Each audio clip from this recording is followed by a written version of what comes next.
आज प्रथमम शैलपुत्री चा, आज वही लक्ष्मी क्या बन के पूजेंगी, आज वही लक्ष्मी माता पार्वती बन करके पूजेंगी, जगत जननी कहलाएंगी।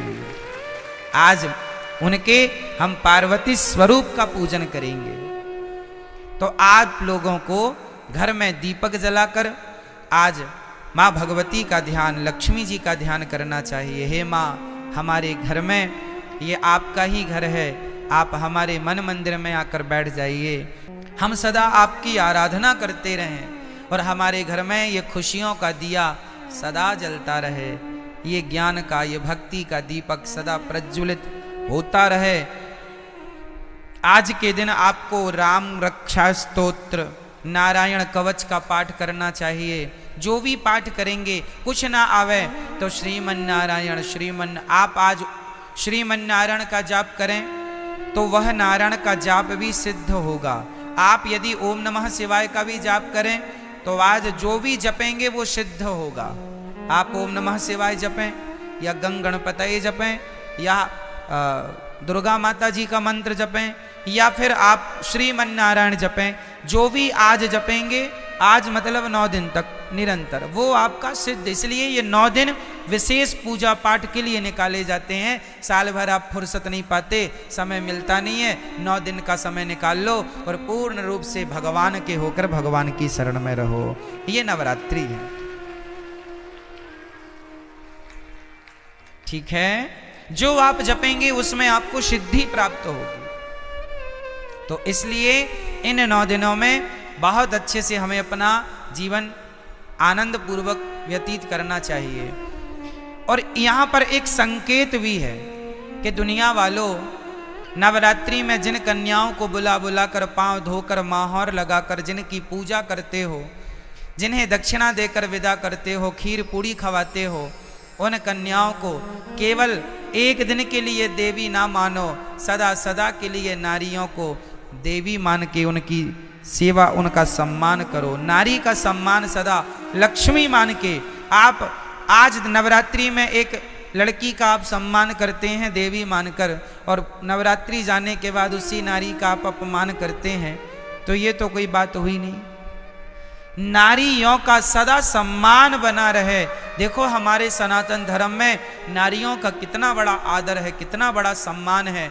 दुनिया के किसी धर्म में, मजहब में नारियों का इतना बड़ा सम्मान नहीं है। हमारे यहाँ भगवान मानकर नारियों को पूजा जाता है, देवी मानकर पूजा जाता है। और केवल नवरात्रि में नहीं, नवरात्रि आई तो नवरात्रि के द्वारा तुम ये मान लो कि भाई ये सदा सर्वत्र पूज्य है। नारी तो सदा पूज्य है, केवल नवरात्रि में नहीं, ऐसा नहीं, सर्वत्र, सब जगह, हमेशा 365 दिन। तो नवरात्रि की बड़ी महिमा है। इन नवरात्रियों का पूजन भागवत जी में आता है कि भगवान श्री कृष्ण के जब जामवंत जी से युद्ध करने भगवान गए, तब उनकी अनुपस्थिति में 9 दिन का द्वारिका में एक महायज्ञ हुआ था देवी जी को प्रसन्न करने के लिए। तो नवरात्रि तो भगवान श्री कृष्ण भी मनाते थे, नवरात्रि तो भगवान श्री राम भी मनाते थे। पहले दिन एक कन्या को भोजन कराना चाहिए, एक से ज्यादा भी हो जाए चलेगा, कम से कम एक। पहले दिन हमेशा एक कन्या, दूसरे दिन 2 कन्या, तीसरे दिन 3 कन्या, चौथे दिन 4, 5वें दिन 5, छठे दिन 6, 7वें दिन 7, 8वें दिन 8 और 9वें दिन 9 कन्याओं का भोजन करें। और यदि कन्या ना मिले तो कोई बात नहीं, अपनी माँ के चरण धोकर अपनी माँ को श्रद्धा से भोजन कराओ, ये सोचकर कि ये भगवान है, माँ है। माँ आपके घर में कन्या ना हो तो माँ तो है, तो माँ की चरण धोकर माँ का सम्मान कीजिएगा, ठीक है। ये नवरात्रि में देवी का पूजन, तो देवी तुम्हारी माँ देवी नहीं है क्या? क्यों? माँ से बड़ी कोई देवी है? इसलिए अपनी माँ। कई लोग ना अभी इस नवरात्रि में तो नहीं, जो अगली नवरात्रि आएगी वो नवरात्रियों में, उस नवरात्रियों में लोग माता जी घर घर बिठाते हैं, हर गली चौराहे में माता जी बैठती हैं ना,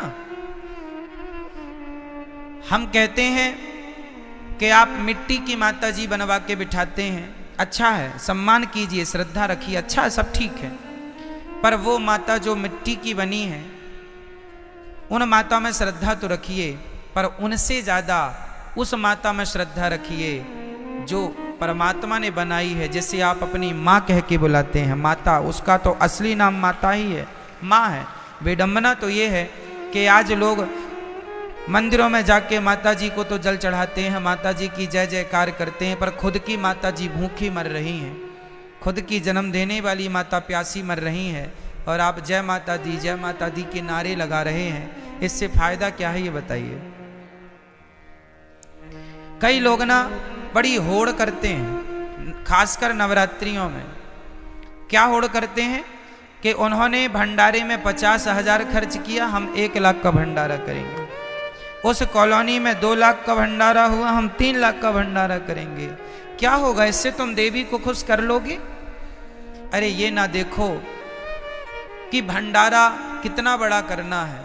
ठीक है, जरूरतमंदों को भोजन कराना जरूरी है, ठीक है, कराना चाहिए, अन्नदान श्रेष्ठ दान है। पर ये मत भूलिए कि आप अपनी 50,000 का भंडारा तो आप करा रहे हैं, सबको खिला रहे हैं, पर खुद की माँ बुढ़ापे में अलग बनाकर खा रही है, तो आप कौन सी देवी को खुश कर रहे हैं? क्या आपके इस व्यवहार से आपकी खुद की माँ भूखी मर रही है और आप सबको भरपेट भोजन कराएं, क्या आपके इस व्यवहार से माँ भगवती प्रसन्न हो जाएगी? इसका विशेष ध्यान रखना चाहिए। और हम सभी को इंसानों को भगवान मानना चाहिए। किसको भगवान मानना चाहिए? हमारी माँ भगवान है, हमारे पिता भगवान है, हमारे पति भगवान है, हमारे गुरु भगवान है, हमारे अतिथि भगवान है। जो इनमें भगवान का दर्शन कर लेगा वो फिर पत्थरों में भी ईश्वर का दर्शन कर लेगा। जो इंसानों में ना कर पाया वो पत्थर कभी नहीं पूजता रहे, झूठा पूज रहा है, झूठा ही है ना।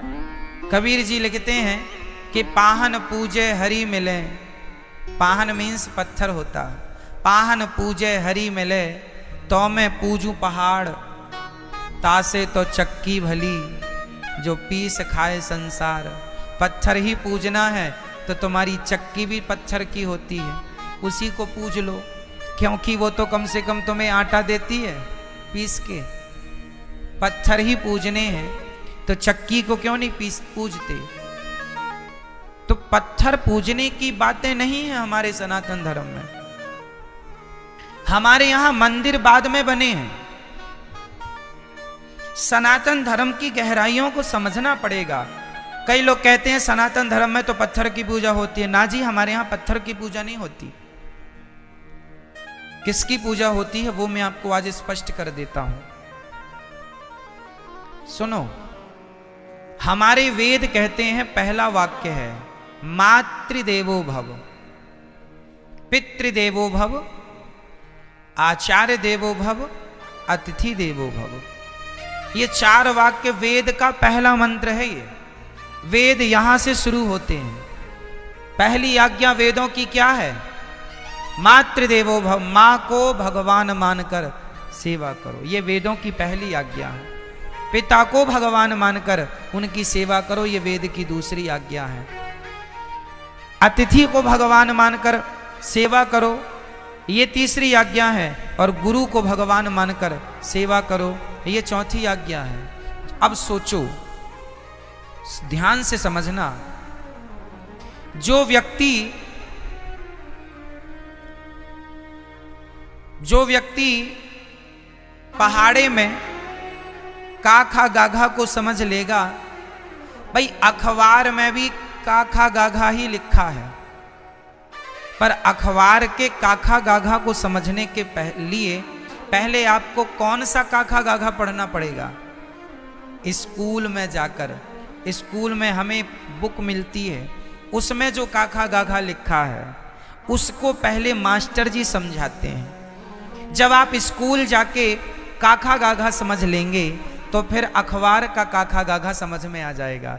यदि स्कूल में काखा गाघा समझ नहीं पाए तो अखबार आप पढ़ नहीं पाएंगे। अखबार पढ़ने के पहले आपको स्कूल जाके पढ़ना पड़ेगा। जो स्कूल ना जा पाए, जो नहीं पढ़ पाए, वो आज भी अखबार नहीं पढ़ पाते। क्यों जी? सत्य है।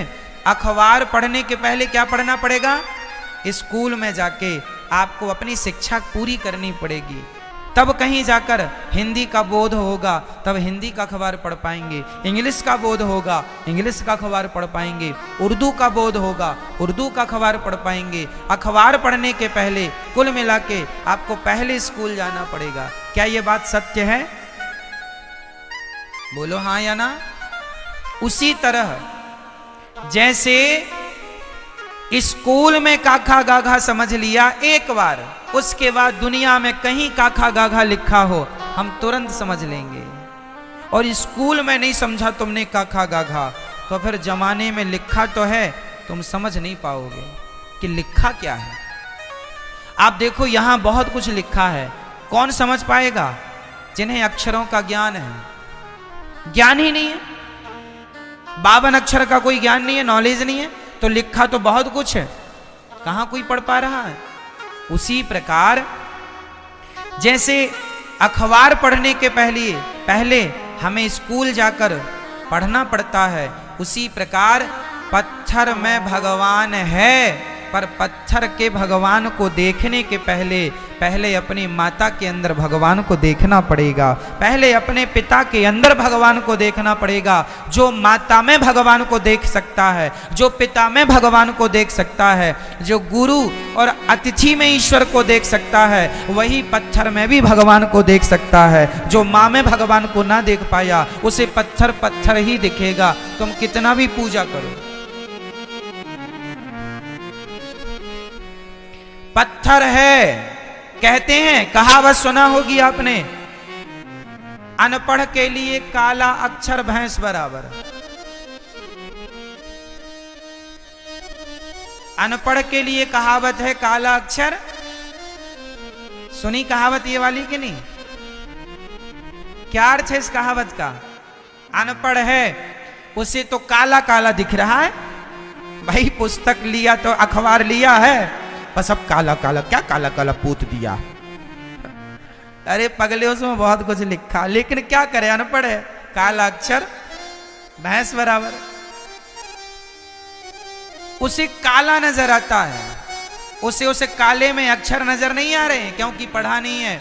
उसी प्रकार जिसने अपनी माता में भगवान को ना देखा, उसे तो काला पत्थर ही नजर आएगा, उसे भला पत्थर में भगवान कैसे नजर आएंगे। जिसे माँ में भगवान दिखता होगा, जो चैतन्य वस्तु में भगवान को देख सकता है, वही जड़ वस्तु में भी ईश्वर को देख सकता है। माँ चैतन्य है कि जड़ है? बोलो जोर से। मेरी माँ, पीछे वाली मैया, आज नवरात्रि मौन व्रत तो नहीं है आपका? डे बोले हम चुप्पा ही टाप रहेंगे महाराज। मां चैतन्य है या जड़ है? जोर से। और पत्थर चैतन्य है या जड़ है? मां चैतन्य है, जबकि पत्थर जड़ होता है। तो जो व्यक्ति चैतन्य मां में ईश्वर का दर्शन कर सकता है, जो चैतन्य में भगवान को देख सकता है, वही जड़ में भी भगवान को देख सकता है। जो चैतन्य में ना देख पाया, उसके लिए काला अक्षर भैंस बराबर है। कई लोग कहते हैं ना, भगवान कहाँ है? ये सब वही लोग हैं, काला अक्षर भैंस बराबर। भाई हिंदी का अखबार पढ़ने के लिए कौन सा सब्जेक्ट पढ़ना पड़ेगा? बोलते चलो। हिंदी। इंग्लिश का अखबार पढ़ने के लिए इंग्लिश, उर्दू का अखबार पढ़ने के लिए, तमिल का अखबार पढ़ने के लिए, बंगाली अखबार पढ़ने के लिए बंगाली। उसी प्रकार भगवान को पढ़ने के लिए भक्ति की पढ़ाई चाहिए, भक्ति की शिक्षा चाहिए। आपने भक्ति की पाठशाला में कभी आपने अध्ययन किया नहीं, तो भगवान तो जैसे अखबार में सब लिखा है, पढ़ना आना चाहिए। उसी प्रकार ईश्वर तो कण कण में लिखा है, बस पढ़ना आना चाहिए। ईश्वर तो हरि व्यापक सर्वत्र, हमारा कन्हैया तो घट घट में समाया है, बस तुम्हें पढ़ना आए बस।